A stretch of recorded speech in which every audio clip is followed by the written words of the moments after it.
புது வீட்டுக்கு தேவையான பிளான்ட்ஸ் வந்து வாங்கலான்னு பார்த்தோம். எனக்கு வந்து பால்கனியில் வைக்கிற மாதிரியும், அப்புறம் பார்த்திங்கன்னா வீடோட ஃப்ரண்ட்டில் வைக்கிற மாதிரி கொஞ்சம் பிளான்ட்ஸ் வாங்கலான்னு ஒரு ஐடியா. ஸோ இங்கே கேரளாவில் பார்த்திங்கன்னா ரோட் சைடில் நிற்கிற பிளான்ட்ஸ் கூட உங்களுக்கு டெக்கார் பிளான்ட் மாதிரி தான் இருக்கும். ஸோ இந்த பிளான்ட் தான் நம்ம வந்து வாங்கியிருந்தோம். இதுவும் இந்த வாழையும் பார்த்திங்கன்னா வாங்கியிருந்தோம் பால்கனியில் வைக்கிற மாதிரி. நான் சொன்ன மாதிரி இந்த இலை எல்லாமே பார்த்திங்கன்னா உங்களுக்கு ரோட் சைட்லேயே வந்து நிற்கும்.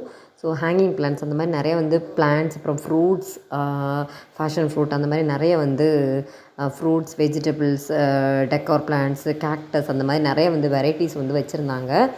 இப்போ பார்த்திங்கன்னா நாங்கள் வந்து கொஞ்சம் மட்டும் வாங்கியிருந்தோம். நெக்ஸ்ட் வந்து வீடெல்லாம் வந்து பால் காய்ச்சி முடித்த பிறகு நிறைய பிளான்ட்ஸ் எல்லாம் வாங்குற மாதிரி ஒரு ஐடியா. நான் சொன்ன மாதிரி நிறைய வந்து ஃப்ளவர்ஸும் வந்து வச்சுருந்தாங்க. ஓவராலாக அவங்களுக்கு பார்த்தாவே தெரிஞ்சிருக்கும்.